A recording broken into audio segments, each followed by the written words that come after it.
Thank you for Athvik sir. AK அவர் போட்ட rules அவரே பிரேக் பண்ணிட்டு வந்து நிறையா சீன் பண்ணிருக்காரு உள்ள. எல்லாம் போய் படத்தை பாருங்கள், என்ஜாய் பண்ணுங்கள். அத்விக் சார் உள்ள ஒவ்வொரு சீனும் செதுக்கியிருக்காரு, பயங்கரமாக இருக்குது. ஜிவி மாமே மியூசிக் வேறு மாரி சம்பவம் உள்ள குட் பேட் அட்லி வச்ச பேர் படம் சம்பவம்னு வச்சுருந்தா இன்னும் நாங்களாம் ஹாப்பியாக இருந்திருப்போம். உண்மையாக பயங்கரமாக சம்பவமாக இருந்தது உள்ள ஒவ்வொரு சீனும். எனக்கு இந்த நேரத்தில் வந்து நான் ஒரு கிஃப்ட் எடுத்துகிட்டு வந்தேன் அத்விக் சார் கோசம். அதனால் பார்த்துருப்பீங்கன்னு நினைக்கிறேன், முக்கால்வாசி பேர் பார்த்துருப்பீங்க. அதை வாங்கிட்டேன், ரொம்ப சந்தோஷமாக இருக்குது எனக்கு. ஐயோ வாங்க மாட்டார், நம்ம வேறு எங்கன்னா போய் அலையணுமோன்னு நினச்சேன் நான். அவர் கொடுத்தோடனே அந்த காரில் அந்த சைடில் கொடுத்தோன்னே வாங்கிட்டேன், ரொம்ப ஹாப்பியாக இருக்குது எனக்கு. ஏகே சாரோட ஃபேனாக நான் ரொம்ப ப்ரௌடாக ஃபீல் பண்ணுறேன். இந்த டேட்டோவெல்லாம் போட்டு ஒரு சில பேர் கேட்பாங்க, அவர் வந்து உனக்கு என்ன செய்ய போகிறாரு அப்படின்னு. நிறையா சம்பவம் உள்ளே செஞ்சார். அவருக்கு இப்படி ஒரு ரசிகராக இருக்க நான் பெருமைப்படுறேன் ரொம்ப. தேங்க்யூ ஃபார் அத்விக் சார் இந்த படம் எடுத்ததுக்கு.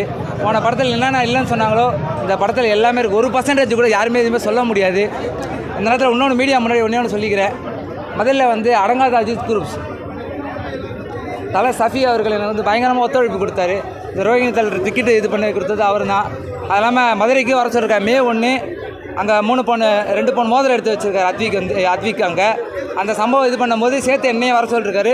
இன்னொரு சம்பவம் நான் சேர்த்து பண்ணலாம், இன்னொரு நாள் பாராட்டு பண்ணலான்னு சொல்லியிருக்காரு. இந்த நேரத்தில் ரொம்ப தேங்க்யூ சொல்லிக்கிறேன் மதுரை தலை சஃபி அவருக்கு. Thank you for media. Thank you bro.